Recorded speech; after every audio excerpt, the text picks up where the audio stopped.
lick your bitch, and hug your hoe. Welcome, everybody, to the White Bronco Show. Welcome to the White Bronco Show, everybody, with your host, Tommy Marks. I'm Aaron Bendersky. You can listen live at chaoticradio.com. Follow us on Twitter, White Bronco Show. Tommy is at Uncle Tio's Niños. I'm at Big Happy Trees. With no further ado, here's your host, Tommy Marks. Thank you, Aaron.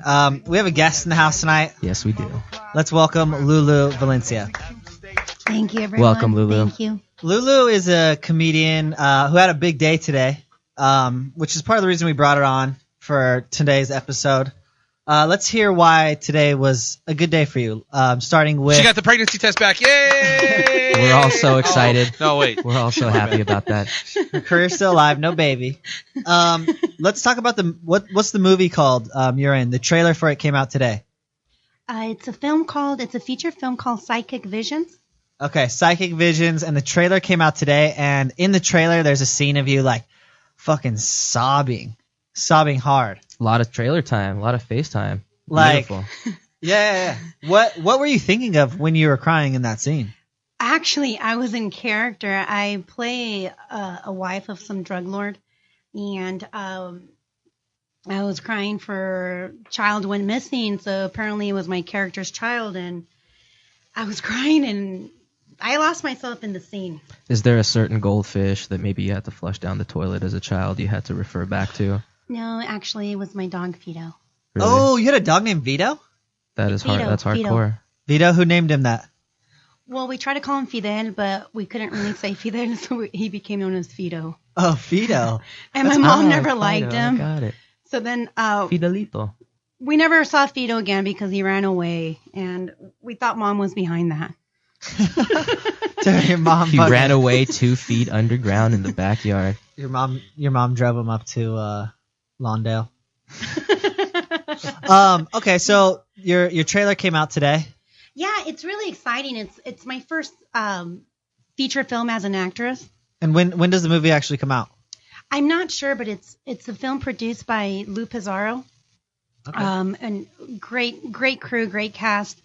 The trailer just came out, so it's really exciting. Lou Pizarro has been involved with other projects. One of his films is currently at a film festival in Las Vegas, the Latino Film Festival. A Father's Journey with David Fernandez. So it's exciting to be tied to a project that Lou Pizarro is involved with. Tommy and I have been trying to get into the Latino Film Festival for years. Yeah, we make softcore amateur lap dance videos on YouTube where it's just like us in our underwear. And we kind of fucking just grind our shit for, there's actually we have a cult following for that. So that'll work. Yeah, I that's wouldn't how we mind got following you guys. I mean, that'd be awesome. Yeah, that's how we got this podcast started. Blaine had been a fan for a long time, and he asked us to come in. And Huge fan. Blaine wants to be sandwiched. you never know what's going to twerking. open doors for you people. That's why you just have to put your all in everything. Don't judge, Lulu. I don't like the tone of your judgment. Oh, and Lulu, your last name is Valencia, and that's also the elementary school me and Aaron both went to. Yeah, Valencia runs deep. Yeah, we went to Valencia, and we're both So Eagles. deep, so Valencia deep. Eagles. The Purple Eagles, dude, Yeah. flying So high. it's like family. Yeah. That's why we were like, yeah, okay, The let's Valencia definitely get her. Barrio. Yeah. So your story about getting into comedy is pretty interesting. I like it because the first time you did it didn't go well. And I got into comedy because I write comedy, and it goes hand in hand. If you write comedy, you got to do stand-up. I did my first stand-up. I signed up for an open mic. I thought it was amazing. They're like, Lulu, do you want to enter a contest? Of course. I'm really amazing. So I did. Where was this contest at? At the Ha Ha Comedy Club in North Hollywood. The Ha Ha Hole. Okay. So wait, and you live live right over there. I live in that region. So yeah, it's a good place for you to perform because you're close. Yeah. We're not going to tell them exactly where you live. But so your very first open mic was at the Ha Ha, Yes. and then you went to go do the competition, right? Yes. And then what happened at the competition? I placed one of the top 3 and advanced to the finals of the contest. Okay. And then what happened? And then I got heckled. But I like this. At a contest? But I like this because there was you got heckled and hard, right? And you took a shot. You said you took a shot before, which you shouldn't have. This is what happened. I'm like a baby comic just trying to survive in the comedy world. And this comic's like, Lulu, you look really tense. Take a shot. That's a good idea. Sabotage. I see it already. Yeah. So I took a shot of tequila, and that's really strong. I mean, I'm Mexican and everything, but tequila's hardcore. It's not like milk for you. No, it's not. It was It's not like, wake up in the morning, glass of tequila, move on. No, not horchata either. It was hardcore. So I went on and I was on stage, and it was a packed house. Keep in mind, I had an open mic and then another show with like 20 people, and then there's like 100 people there. I was overwhelmed, and I just saw these bright lights. I was just buzzing it hardcore. And then you have these dudes on the right side, like hollering at me, disrupting me from my set. And you don't remember who those guys were, right? no. They must have been comics that were also in the competition that lost or something. They were just sabotaging you. Yeah, fuck those guys. Would you remember their face if you saw them? No. I'd be too scared to even say anything. Okay, Yeah. so just let us know. So that kind of, you got out of the game for a little bit because of that? Yeah, But I quit. Yeah, you quit for how long? I quit for about 2 years because I pursued other things more like, the writer in me wanted to write spec scripts, wanted to study pilot, wanted to study structure from screenplay to spec script to monologue jokes to late night writing to sketches. So I really dedicated to that. And then I also took an acting class. As a writer, you have to be well-rounded. You have to know what your actors are reading. So I ventured into that, and then I had to go back to stand-up because I'm not a quitter. Good. I got heckled, but I'm not a quitter, so Right. I went back to stand-up. And that's why I wanted you to tell that because, you got heckled very hard and, like, you quit, but you came back. So you haven't looked back since. No, I haven't. And you're still writing. You've taken sketch writing classes. Where'd you take those at? I took writing courses at Second City Hollywood. Okay. I took monologues, writing monologues and sketch, and then I took at the UCLA Extension School. I took writing the TV script, studying the 30 minutes comedy spec, as well as pilot. And so that extension class, or was it at Second City where they told you where and kind of how to write like a late night packet? It actually was. It was at Second City Hollywood where I learned how to write monologue jokes. And then I took a class, it's called Stand-Up Comedy Clinic with Jerry Corley in Burbank. Uh-huh. And he's the one that really helped me with structure, with stand-up, learning the business, just learning the world of comedy, learning joke structure. But he's the one that introduced me to late night writing packets. He has like a seminar. I did that. There is a program at NBC Late Night Writers Workshop held by NBC where they're always looking for new late night writers. And I applied for that. So it gave me really good experience because you kind of dabble into different hosts. So you put together a writing packet that you submit to them. Yes.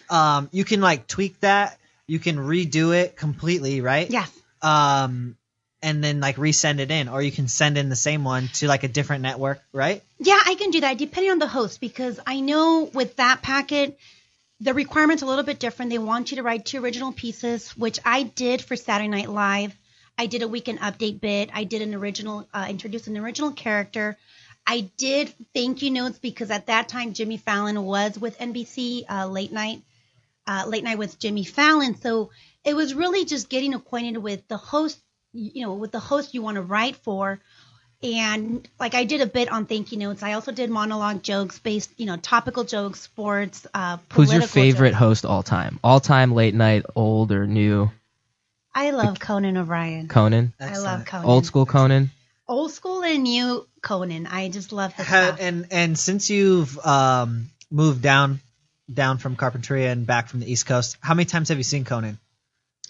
I've gone to his show about 5 times. Okay, that's Oh, awesome. nice. Because a lot of people who are in comedy have never even been to a late night show, and I went to like my first one maybe a couple months ago.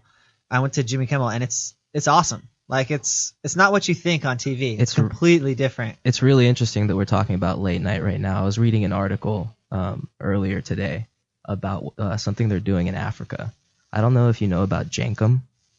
If you know what jankum is, it's a hallucinogenic that you make by shitting in a bag and letting it ferment, and then you inhale it, you huff it. Now, that's what they're doing in Africa. I've totally read about this. Yeah, you know about jankum. So they're doing that in Africa. right? It's a hallucinogenic off of fermented shit. By the way, I'm down. They're doing the same thing in America, but Tom, you'd love the it. kids are calling it something else. They're calling it the Tonight Show with Jimmy Fallon. That's pretty good. Are people actually doing it in the U.S. now? Probably, Or no? Probably. Are we still doing heroin and pills? like real Americans. Yeah, they just call it Late Night with Jimmy Fallon. That's Well, the name. That's the name for it. That's the street fucking name. insane. But listen, I like your experience with all these different writing formats, kind of monologue, late night, weekend up, like all that. All that is like probably works, and you incorporate that into your stand-up, you know. But I've had a really unorthodox way of writing jokes. What I do is I go out to West Hollywood, and in the men's bathroom there in the Starbucks, about waist high, there's a hole this big in the bathroom stall door, and I don't know what the hole's for, right? So I figured maybe I could tell jokes through this hole. I'll make it my joke hole. So I go in the stall, and I wait for someone to come into the men's bathroom, and I go up to the hole, I squat down, and I say a joke. Now, if the person in the bathroom likes the joke enough, or if they don't like the joke, they walk out. But maybe if they don't like the joke, I'll tell another joke. Is it like a reward system? But listen to this. If they really like the joke, they put their wiener through the hole as as approval. So that's how I've learned, like, hit or miss. You got to test your material, see if it works. You know what I mean? Exactly. So now I can take, like, I'll just go in one day and do like a whole day of just monologue jokes through the joke hole. And get poked. That's a really, really good way to get to stage time, dude. That's true. That's true. Man. And by the way, I want to thank you for coming all the way out from Burbank, right? Yes, thank you. Yeah, Burbank. Do you rep that as is that where you do the most comedy these days? No, I actually do the Comedy Store. That's kind of where I'm always Really? at. Excellent. I love the Comedy Store. When you have a show this weekend?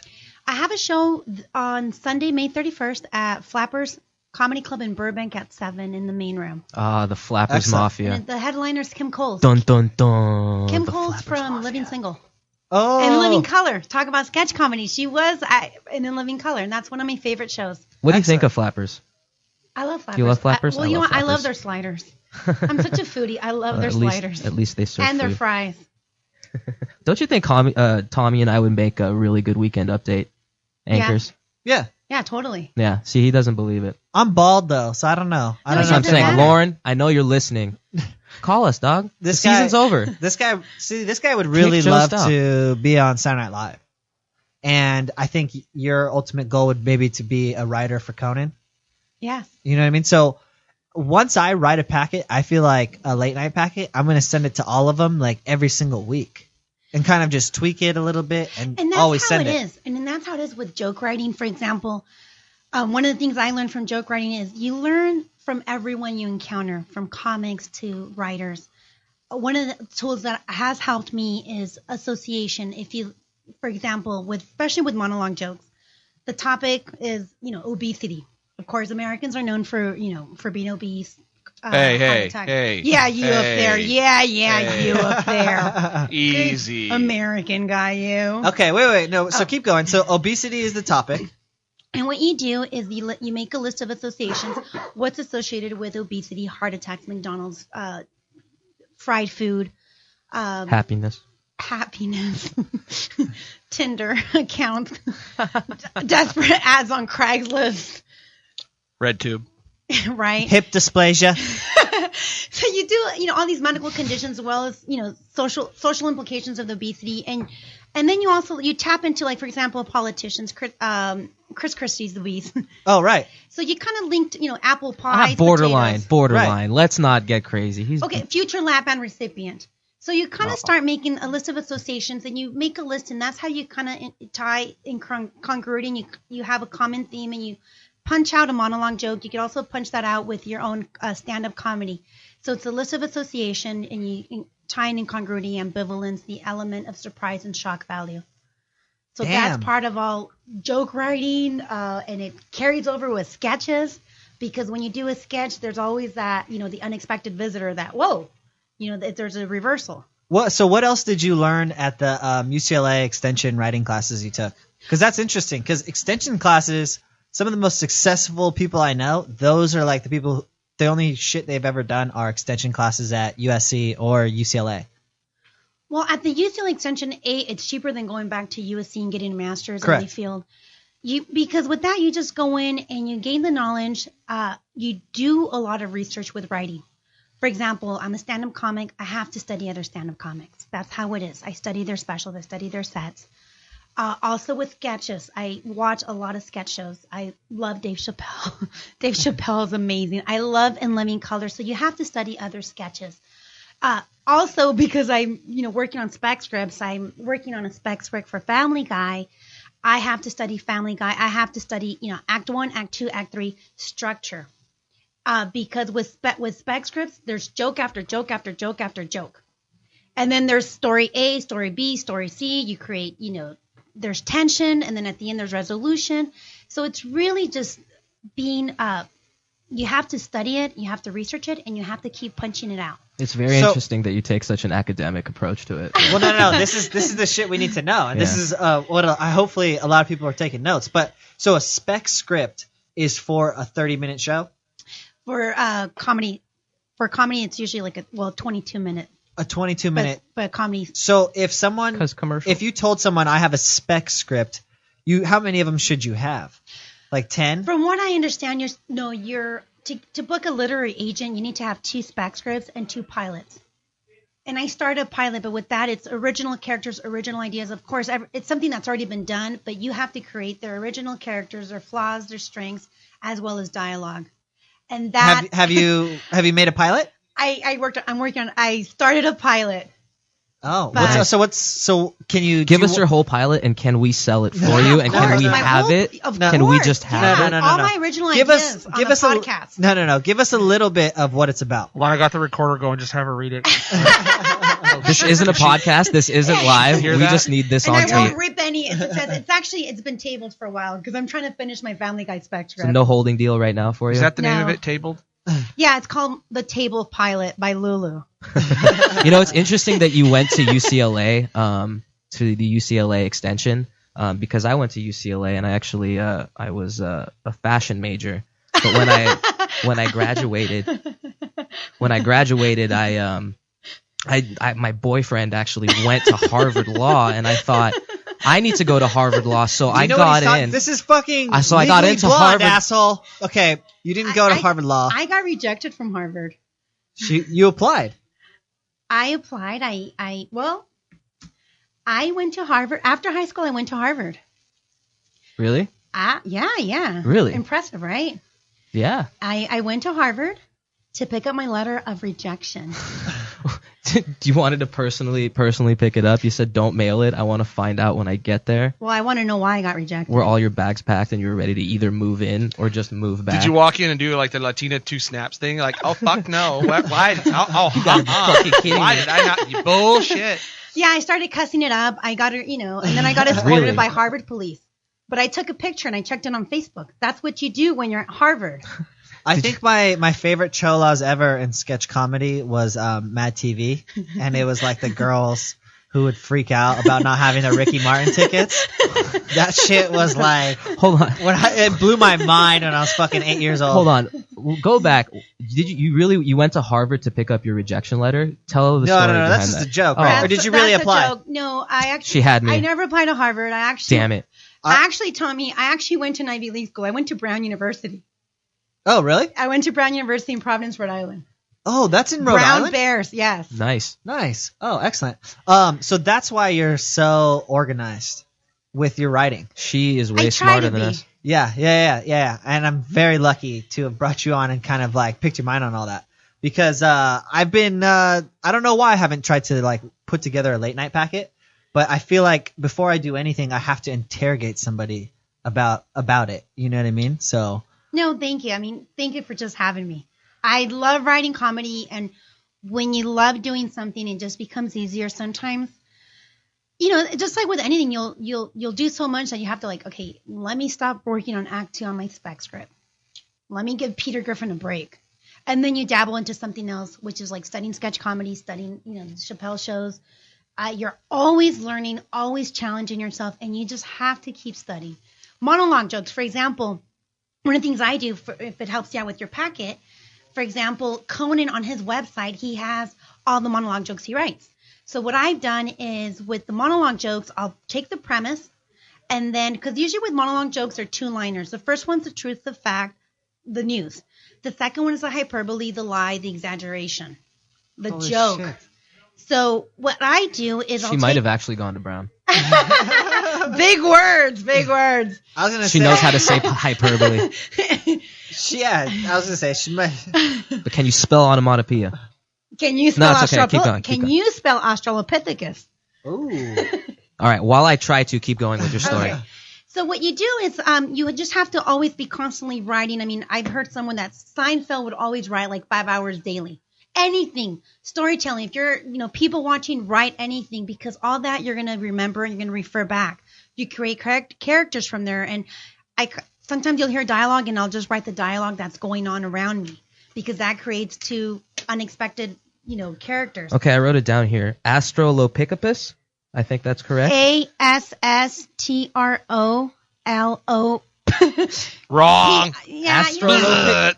that's not how it works. That's pretty close, right, though? I got pretty close, right? You got really State school level close. You got really I close think just so. with the first letter, because it's Beautiful. AUS. White Bronco Show's first ever spelling bee. Congrats. I think I won. Yeah. You won. You were You the win first when you're one the only eliminated. contestant. Aaron is an Australopithecus. Yeah. What does that even mean? Google that and tell me the definition. What? Lulu doesn't know. She used the word. Yeah, what is it, true. Lolo? Australopithecus, if you look at early man, it was it's before we became like Homo sapiens.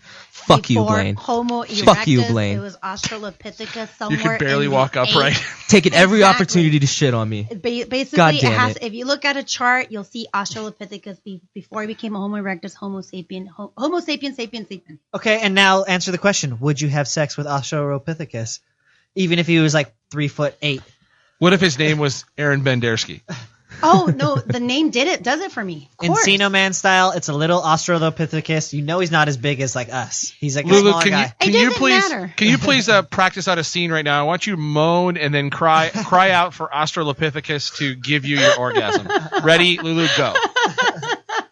Lulu, you don't have to do that. No, because everybody will get turned on here, and I don't. You know, it's a decent show, guys. I get turned on Try every me. time I walk in the building. It's not a decent show. We've all done our time, and there's You're actually moaning. you're lucky you're a Everybody's girl. moaning. You're lucky you're a girl in stand up comedy out here in LA, because there's these bookers that we deal with, these females, and they got big old clits, and they're making these young up and coming comics just get their knees dirty for stage time. So if we got stinky upper lips, Are and we're you getting on referring the to the mic, Clits for Courage people? no. Well, Did you see their new Facebook post? what's for Clits going for on? Courage? What's going on with them? What's the latest? You can get coin purses now. Like Oh. like little clit coin purses. If they don't give me a piece of that, we're gonna have legal issues, thought because you- I I have thought you had that drawings. idea. I have really, really drawn out, detailed drawings, time stamped and mailed back to me. And there's some really cool one that they have one that's for like racial No, no, no. equality. I have where a one patent half is pending. white and one half is black. So it's kind of like it's It's a dual clit. a racially equal clit coin purse. I have a patent pending for a Yinyang clit coin purse that Oh my sounds God, exactly that's- like that. So You've been screwed. they will Well, be talking to speaking my of lawyer. yin yang, Australopithecus, you've been robbed. I had a yin yang bleached into my asshole one time when I heard this girl was kind of into that type of stuff. Turns out that didn't happen. She didn't lick my ass. But has anyone else here ever had their asshole bleached? It didn't happen. Is that It not was like an acid trip. Is that not a common thing? I mean, Okay, No. well, Speechless. Wow. Wow. well, then I That- definitely got a that- I definitely got a patent on the yin yang bleached asshole. listen, I've looked into it, and it always seems so scary. But should I just go for it? Should Yeah, just I do mean- it? I think you should, you should. and I think you should I think you totally should. take video of it. You Lulu, can make a vine out of it. Lulu, you're a comic. It would be a sick vine. Have you ever had a dirty massage, like at a massage parlor? No. It's okay. Do they it's okay even do that No. for? I don't think they do that for. They do that girls, for dude. women. I don't think they do No, it for women. No, I'm not the typical chick that does. All right. Do you have massages. friends that have ever talked about it? Does it happen? It's a debate that's been going on. No. We actually, when my friends get together, we discuss sports and we drink margaritas and we eat burgers. There you go. And That sounds like That's how we exactly what we do. roll. There we go. Except we drink daiquiris. oh, okay. And But mimosas. everything else is exactly Yeah. the same. We drink beer. Like, we drink Coronas and Do you drink before you go on stage? no, not after I got heckled that one time. I switched to So- Zimas a so long never. time ago. Never No. a beer. No. Okay. Do you ever take a drink with you on stage? No, I mean, that's not me. Okay. Blaine, do you remember Zima? Oh, Lulu remembers Zima. Do you have any Zima stories? Zimas are so high school. It's like wine coolers. They were already done by the time Zima was just a memory. I mean, do they still make Zimas? They make If they do, in Arizona. we need to find them. I think they make a drink at this bar called Zima or Zuma, and they get you fucked up for Probably a buck. Zuma. Yeah, Zumas. Zimas are probably at the Smithsonian by now. They're that old. Probably. I've had some. They were like they're like white White, cloudy water color, cloudy. right? And Like- it like looks a like, it Smirnoff. looks like a squirt. Squirt. Oh. Mexican soda squirt. Hold on. Yeah. I'm geez. sorry. No, I'm sorry. Not that kind of that squirt, leaves guys. a completely different No. residue No, on the not Not back that seat of kind your of car. squirt. We are getting to the end, but look, this is what we need to end on. This is the best drink ever, and it's Mexican black white. It unites everybody. You go squirt, Gatorade, and pop off. So You know all the good yeah, drinks, dude. I know we got a lot of high school kids listening to this show. Squirt, Gatorade pop. You guys do that shit this weekend. That shit is off the hook. What's the one you Anything taught with me? squirt. You taught me a drink. Oh man, one of those Santa Barbara ones, and now the Cactus Cooler.